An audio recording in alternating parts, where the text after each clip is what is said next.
قل من كان عدوا لجبريل فإنه نزله على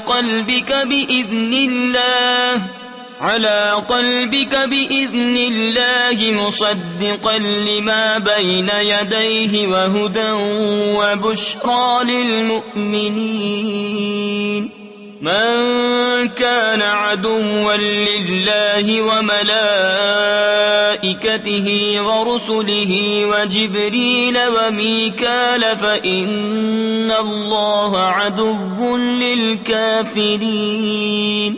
تم فرما دو جو کوئی جبریل کا دشمن ہو تو اس یعنی جبریل نے تو تمہارے دل پر اللہ کے حکم سے یہ قرآن اتارا، اگلی کتابوں کی تصدیق فرماتا اور ہدایت اور بشارت مسلمانوں کو۔